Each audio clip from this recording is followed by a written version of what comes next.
Ressuscite, ô Dieu, et juge la terre, car tu hériteras de toutes les nations. Ressuscite, ô Dieu, et juge la terre, car tu hériteras de toutes les nations. Rassemblement de Dieu, au milieu de ces juges les dieux. Juge la terre, Jusqu'à quand jugerez-vous injustement, et prendrez-vous le parti des pécheurs? Chers auditeurs de Dialogue RCF, bonjour. Au micro, le père Jean-Guy orthodoxe du patriarcat œcuménique de Constantinople et recteur de la paroisse Saint-Hermogène à Marseille. Chers auditeurs, nous voilà donc tous ensemble dans ce temps pascal. Je voudrais simplement rappeler que nous pouvons le compter soit en disant dimanche après Pâques, soit en comptant tout simplement les événements comme les dimanches de Pâques. Ce qui signifie que le premier dimanche après Pâques, je dirais, pourrait être le premier après Pâques ou le deuxième dimanche de Pâques. Comme pour la période pré-pascale, c'est-à-dire tout le temps du Grand Carême, où dans l'Église orthodoxe, le calendrier liturgique fixe des thèmes pour chaque dimanche et chaque semaine.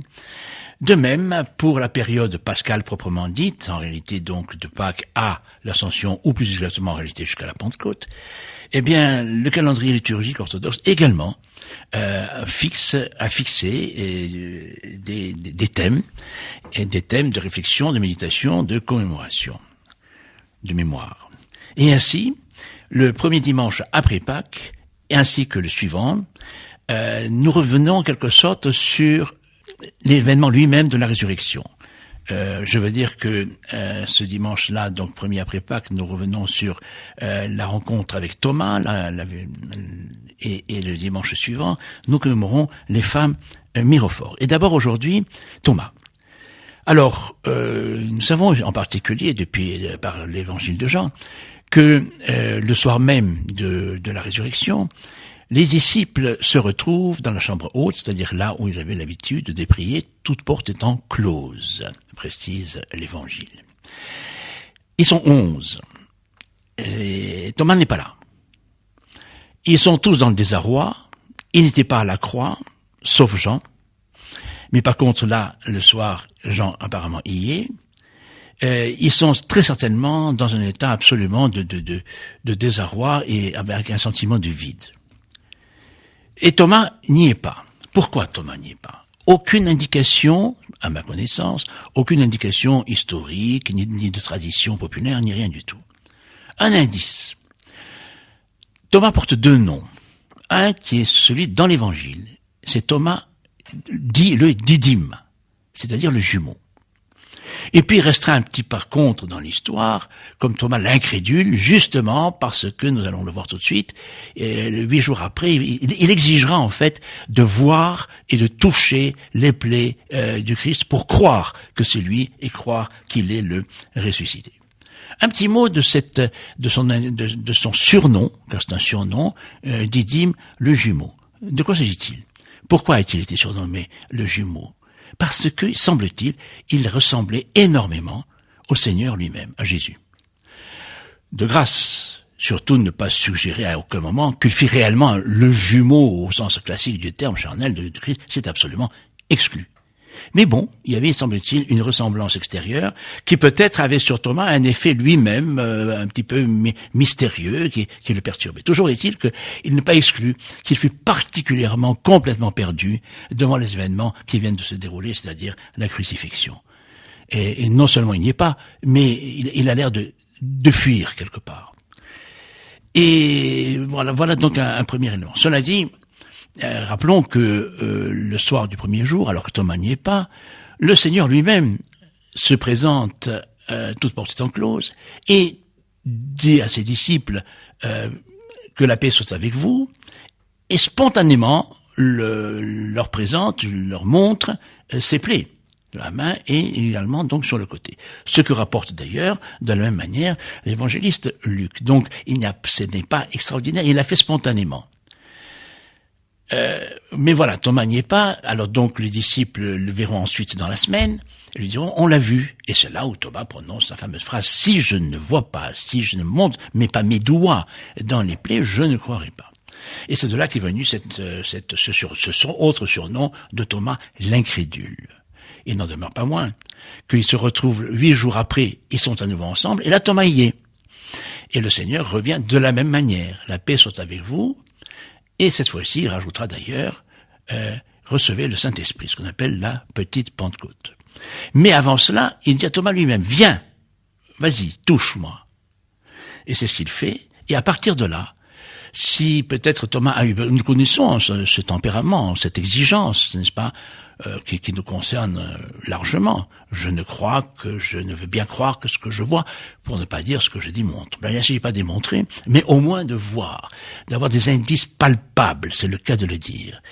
Voilà. Et donc, le Seigneur lui accorde cela. Mais encore une fois, il a accordé en réalité aussi aux autres s'il le voulait bien montrer. Ceci étant, à partir de cet instant, Thomas, alors par contre, c'est peut-être le sens de cet épisode, confessera la foi comme personne ne l'a fait auparavant, lorsqu'il se proclamera, il se prosternera, il tombera à genoux, il dira « Mon Seigneur et mon Dieu ». Personne n'a jamais prononcé ça avant. Lorsque Pierre lui-même dira « Tu es le Christ, le Fils du Dieu vivant », Jésus lui dit « Oui ». Tu dis ça, mais en fait, ça a été donné d'en haut. C'est pas encore personnalisé. Tandis que là, c'est une confession de foi personnelle de Thomas, totale, complète. Mon Seigneur et mon Dieu. Voilà donc pour l'épisode concernant Thomas.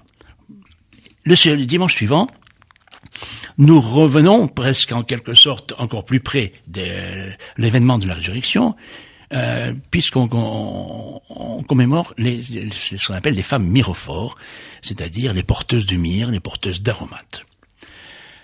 Pourquoi tout particulièrement? Parce que, à la croix, tous les disciples sont dispersés, sauf Jean, on l'a rappelé tout à l'heure. Ils ont peur, et ils sont déprimés, alors que les femmes sont là. Selon les évangiles, il peut y avoir donc la liste peut être légèrement variée, mais enfin disons qu'il y avait Marie de Madeleine, Marie de Magdala, Marie mère de Jacques, la mère des fils de Zébédée, bien évidemment la mère de Jésus, et Salomé. Et voilà que elles sont à la croix par une sorte de fidélité, pourrait-on dire féminine, une sorte d'acceptation de l'incompréhensible. Et puis de toute façon, de fidélité jusqu'au bout. Une sorte de confiance secrète peut-être, sans imaginer véritablement ce qui va suivre très peu de temps après. Alors qu'est-ce qu'elles font? Elles sont là, et après donc que le Seigneur ait rendu son esprit, Joseph va venir, va donc descendre le corps de Jésus de la croix pour aller l'ensevelir. Et elles observent de ça de loin, et elle voit comment il va donc le mettre dans un caveau, un tombeau qu'il avait d'ailleurs acquis précédemment, et qui va rouler une pierre, et elle voit la pierre rouler, et pourtant, elles vont se demander d'ailleurs comment faire, parce qu'elles veulent aller embaumer, selon la tradition juive, elles veulent aller embaumer le Christ. Et malgré tout cela, elles ne désespèrent pas, elles ne se découragent pas. Et le lendemain matin, au petit matin, elles vont y aller. Elles vont y aller sans trop savoir, avec confiance. Et c'est là où tout repose, la confiance de ces femmes. Or, dans la confiance, il y a la foi. C'est pas se fier à, sans savoir comment les choses vont se dérouler. Et suivant les récits, voilà qu'ils vont arriver et la pierre était roulée. Dans Matthieu, il est précisé qu'il y a eu un grand tremblement de terre et que l'ange venu du ciel a roulé lui-même la pierre. Toujours est-il que la pierre est roulée. Et à partir de là, suivant donc les récits, nous avons plusieurs variantes, mais dans tous les cas, les premiers témoins de la résurrection sont ces femmes myrophores. Soit elles sont ensemble, 2 ou 3, soit il y a Marie de Magdala à part, selon Jean, il se présente d'abord à Marie de Magdala, dans d'autres cas, elles rentrent et c'est un ange qui leur dit « Ne craignez rien, celui que vous cherchez est ressuscité ». Et donc, c'est aux femmes qu'il revient d'aller prévenir, d'une manière ou d'une autre, d'aller prévenir les disciples. Allez, rejoignez-les en Galilée. Et c'est donc cet instant très humain, très touchant, qui a frappé, qui frappe un petit peu notre psychologie, et en particulier le fait donc que ce soit ces femmes qui sont les premières témoins. Notons que il y a une particularité pour ce qui concerne l'évangile de Jean, selon lequel, il est difficile de ne pas l'évoquer, Jésus se retrouve sur le chemin de Marie-Madeleine, Marie de Magdala. Elle ne le reconnaît pas. Elle le prend pour le jardinier. Elle est elle-même malheureuse. On m'a enlevé mon maître. Et finalement, le Seigneur se révèle à elle en disant Marie. Et là, elle le reconnaît. Mais elle ne le reconnaît pas physiquement. D'ailleurs, pas plus que les autres. Tous ceux qui le verront, comme de même que les disciples sur le chemin d'Emmaüs, ne le reconnaissent pas physiquement. Il n'est reconnu que à la parole et au partage du pain. Alors du coup, c'est un peu inaccessible. Ça dépasse l'entendement. Le Christ ressuscité, qui était déjà tout puissant avant, il a ressuscité d'autres. Il a ressuscité Lazare. Il a guéri combien de monde. Il avait la toute puissance. Et pourtant, le ressuscité est dans un corps de gloire physique. Il a la marque des clous puisqu'il les montre. Il a la marque des plaies. Il continue à partager le repas avec eux. Mais physiquement, ils ne le reconnaissent pas. Cela ne nous dépasse un petit peu notre entendement. Et en même temps, nous place donc dans une autre, peut-être c'est les prémices d'un autre monde en quelque sorte, qui peut nous concerner nous-mêmes. Que serons-nous, comment serons-nous lorsque nous ressusciterons avec le Christ lors du second et glorieux avènement.